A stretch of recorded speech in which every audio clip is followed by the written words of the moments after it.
Hey guys, I want to touch on a subject that many of you might have seen if you look at photos from World War II and things, and that's unit markings. So these are called UNIS markings. It's a unit numerical identification system. A good example is the shirt I have from Goons Up. And this was used to identify Marine Corps units. Usually shows up later in the war around Iwo Jima. You see this a ton. And this was because a lot of the landings involved multiple divisions, of course, multiple battalions across the divisions.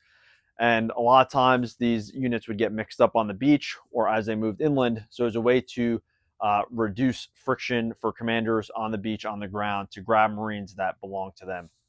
So each division was assigned a different shape. The most prevalent you see in pictures and just kind of in the collecting world is the 4th Marine Division, which is this half semicircle here. And it's a 3-numbered system. That's probably a better example to see, or I'll use this lower pack actually.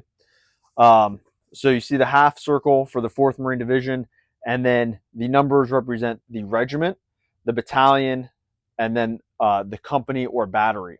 So for this example, this Marine was actually Robert H. Dowhan. He was a artilleryman with Alpha Battery 114.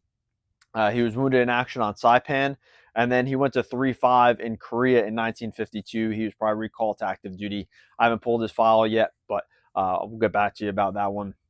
And it's also interesting, it's a depot pack. You can tell by the rivets and the repairs here. But this was used, this was a lower pack, so this would hang below his haversack.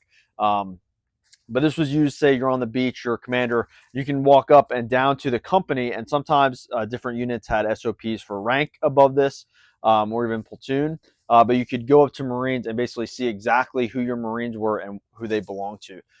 These are 2 other examples here. They're pretty neat because of their successive units. So 532, so 5, 25th Marine Regiment, 3 for 3rd Battalion, and then the 1 and 2. So 1 would have been Headquarters and Service Company of 325, and then 532 would have been Item Company of 325. So think guys had their canteens marked, their upper packs, lower packs, the front and back of their combat jackets. So at any level, you could walk up to a Marine on a confusing beach in the middle of the battle and immediately identify what company that Marine belonged to. And maybe if you were an officer or a staff NCO, you knew exactly where he was supposed to be in the grand scheme of things. Or if he belonged to you, you could grab him and get going. So these were stencils. You can see kind of some differences and how clean they were. And for guys who collect these in depth, they'll know that certain companies had a certain SOP, and some use, like you can see here, like a thicker paint on the sides and a pretty clean stencil. Some companies, this stencil was a little bit rougher than this company's, and it just kind of gives it character to each unit, and each item has a little bit of a different character. So that's just, you may look at pictures. I know there's a famous picture of a 50 caliber machine gun with a UNIS marking on there. It was a way to help organize the battlefield and reduce that friction. And again, you see these canteen pouches, upper lower packs. There's even shovel covers, and then there's even some helmets out there. And just also kind of just an interesting note, just in passing, like I said, that's a depot cover, lower pack. But also these Marine style canteens are pretty neat, and they have the earlier snaps. Obviously, they were replaced by the lift the dot, which I don't have in front of me, but you can see why, because this snap was ripped out.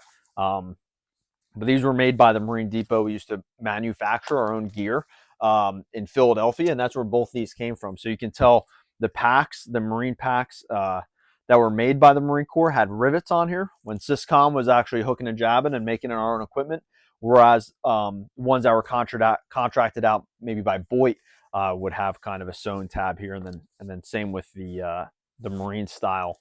There's these covers, and then also what's called the dog ear covers, where they're covered as well. So I'll probably make an episode and super nerd out about like canteen covers and depot gear and stuff, but I just want to address the UNIS markings, because those are super popular and they come up in a lot of pictures, and people kind of don't understand where they came from.